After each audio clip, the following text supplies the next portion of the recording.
Like many wasters my age, I got married far too early. It was okay at first, but after the birth of my first child, my wife morphed into your typical household tyrant, like your typical school bully. By the time the second kid came along, she had already turned into a fully fledged howling monster. She was always nagging for a bigger house with a bigger garden, a bigger car, and wanted me to work my backside off around the clock, doing all the overtime I could get. I went along with it at first, but it started to take its toll on my physical and mental health. I had no choice but to divorce and move out and find a less stressful job. I lived for weekends when my lovely kids came to visit. I'm not a big drinker, and nothing bored me more than being with the boys down the pub talking about football and the single mums they had dated. One day, my best friend from school days asked me if I wanted to join him for a trip to Thailand. To be honest, I'm not a great traveller, but he soon persuaded me with tales. He had been there before and told me about the beautiful Thai bar women and freelancers who would go with anybody, provided they didn't smell.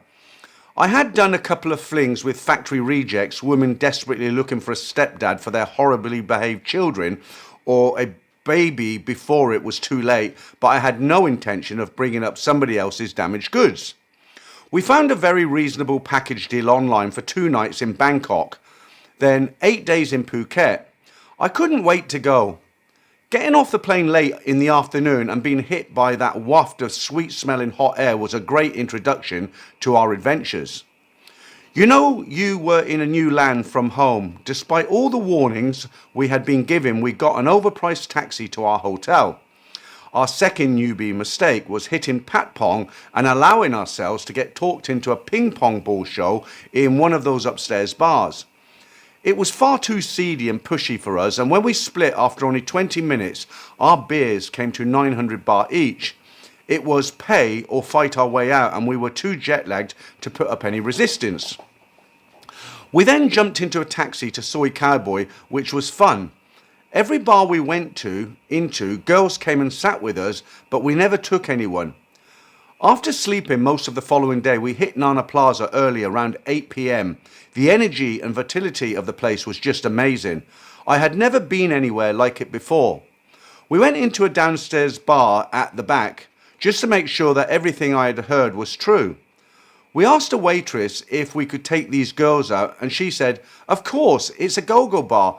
It was only then that we noticed that the girls were far taller than the ones we had seen at Soy Cowboy, and it suddenly dawned on us that these were not real girls at all.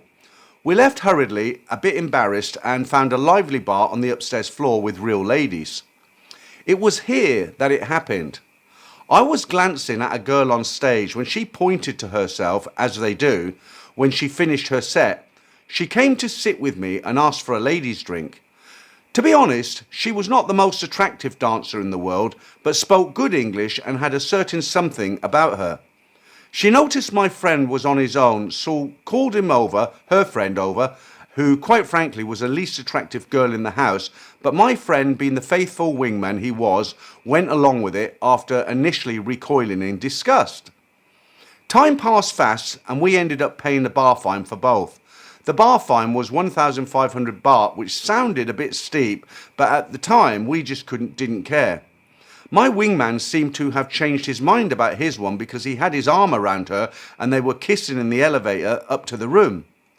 We parted ways, and what followed was the best session of my life, if you know what I mean. Instead of just going to sleep, after we stayed another couple of hours just talking about ourselves, which was a mistake because it created a connection which wasn't there before.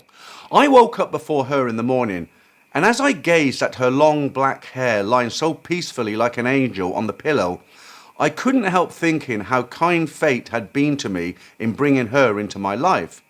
She was really upset when I said we were off to Phuket so couldn't go to her bar tonight. She stopped short of sobbing, but her emotions seemed genuine as far as I could tell. I struggled to hold back a tear myself. I had never felt this way about anyone before. She had put a spell on me and I was smitten. I couldn't stop thinking about her on the flight to Phuket, and if I hadn't been with a friend, I'd have returned to Bangkok during our Phuket stay. Phuket was great fun, but a different scene. centering on hundreds of bar beers and freelancers in nightclubs. The few go-go bars I found were low-energy, boring joints with unattractive ladies, mainly well past their sell-by date. The following year, I returned to Bangkok alone. The first thing I did was go to my girl's bar, but she was nowhere to be seen. Nobody had even heard of her until a mama-san was found who informed me that she had gone back to her village in Isan. I don't know if I was disappointed or relieved, but kind of pleased. She had quit the sordid nightlife. I have been back to Thailand every year since then, except during the pandemic when I was actually managed to get to Tunisia for a beach holiday. It was amazing to discover how easy it was to meet young local Arab girls in shopping malls and fast food restaurants. More than happy to go to my hotel. You need to speak a bit of French though. The only real difference from Thailand was that they did not work in bars and were far less crazy. Most said they were students.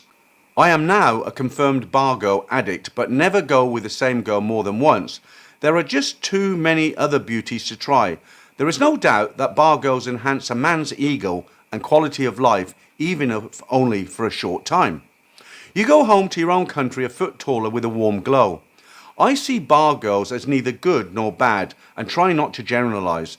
There is no such thing as a special girl. If she was really special, she would be so popular that she would not have time to hang with a guy like me. Once you can distance yourself from your own emotions and testosterone, you can see bar girls as neither good nor bad, but a product of their culture environment. It should be their brother's job to care for the family, but some men up north are so goddamn lazy that the burden falls on their sisters, who are left with not many options, given the low status and lack of education. It's the woman's fault for letting them get away with it, but what can we do? As soon as they are hit the bars in the big tourist areas, they are soon corrupted by the other girls.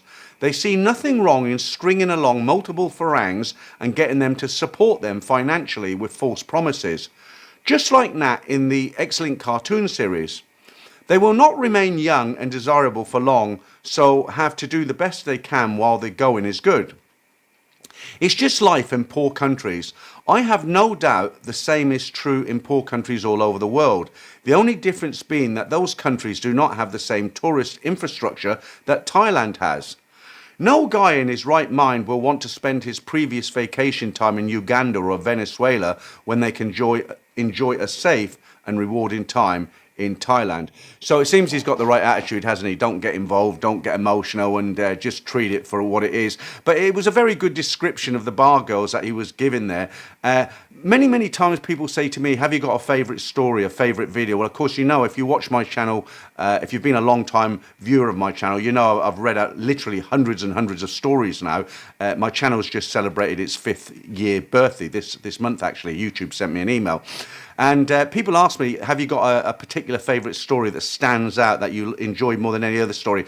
And I do. The one story that I really enjoyed, and I've actually recently listened to it again because it's about a year old now. It was a story about an Isan girl who came down to, I think it was Pattaya, and she was very naive, quite young, and what happened to her was the same as what the guy was describing. Within a matter of weeks, she was a fully fledged hard-in bar girl, and it's a very good story. She actually got married to an English guy in the end after about 20 years, and she told her story through him, and he wrote it in, sent it to me, and it's a very, very good story.